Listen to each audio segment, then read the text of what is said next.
व्यक्ति कुछ भी परिवर्तन बहुत आसानी से नहीं कर सकता, सबका सहयोग होता है। और आपके द्वारा जब से मैं आया हूँ जो सहयोग प्राप्त होता है वह मेरा सौभाग्य है, और इसके लिए मैं आप लोगों को सबको बहुत बहुत धन्यवाद देता हूँ।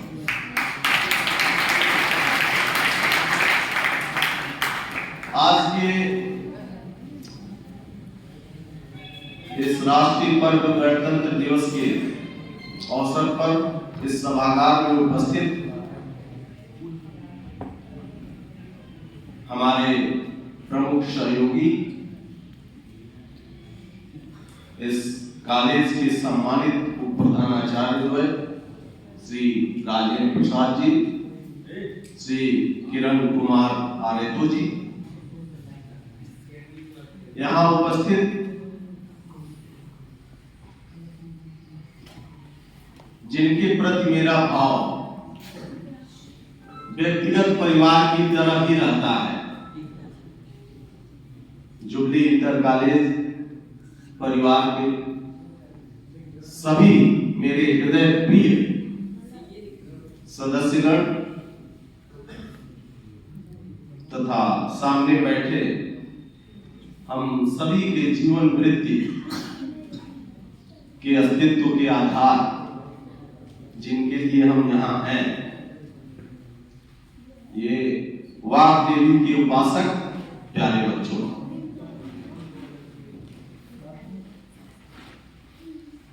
आज की तिथि भारत माता के सौभाग्य की दूसरी महत्वपूर्ण तिथि है।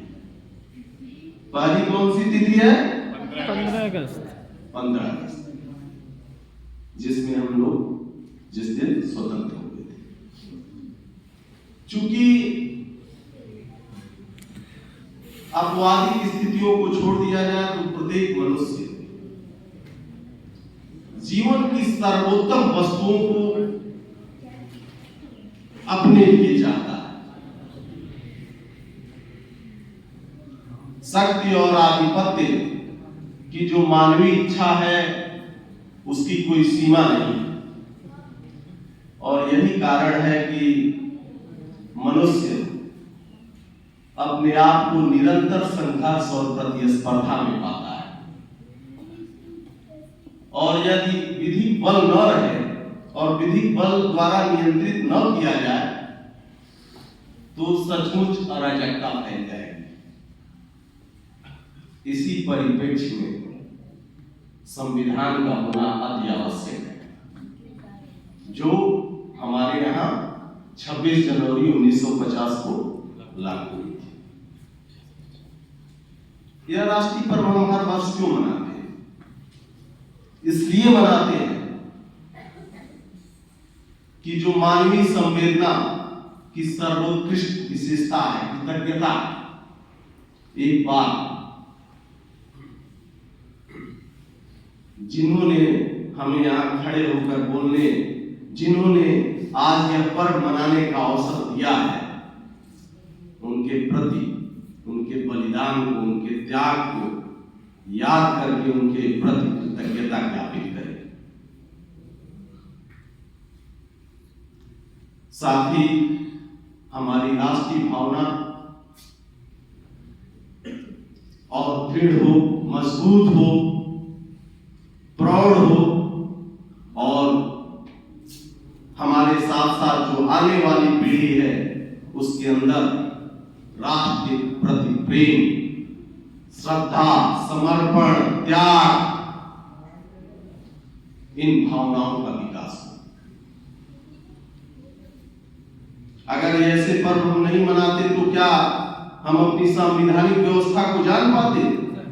हम जिनके कारण आज स्वतंत्र हुए हैं उनको याद करते? नहीं करते। इन चीजों के लिए ऐसे पर्वों की महत्ता है और होनी भी चाहिए।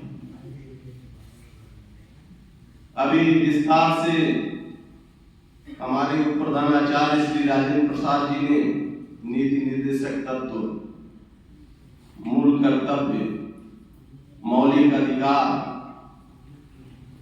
आज भारत की स्थिति जो भारत विकसित की तरफ अग्रसर हो रहा है उस पर विस्तार से चर्चा किया। इसलिए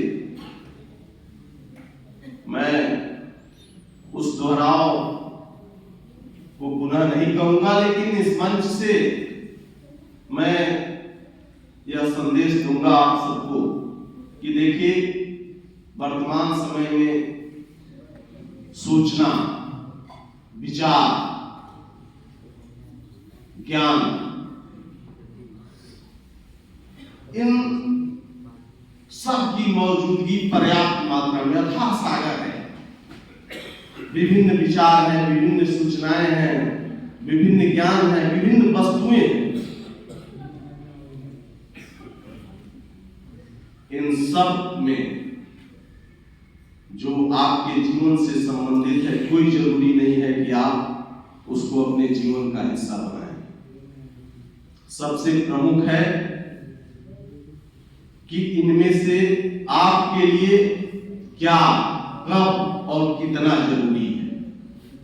जीवन आपका है, उसकी जिम्मेदारी लेते हुए आपको यह तय करना है कि बहुत दिशाएं हैं, उनमें किस दिशा को हमको चुनना है और किस दिशा पर हमको मेहनत करना है।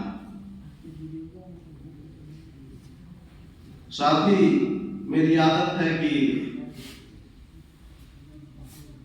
जिस चीज से मैं अपने आप संघर्ष करता रहता हूं, जो दुर्गुण मेरे अंदर रहता है, उसको सुधारने का प्रयास करता हूं, उसको आपके बीच भी शेयर करता हूं। पिछली बार राष्ट्रीय पर्व पर ही मैंने स्वीकार्यता और सहिष्णुता की बात आपके सामने की थी कि अगर ये हमारे अंदर आ जाए तो बहुत हद तक समस्याएं, सामाजिक समस्याएं समाप्त हो सकती हैं।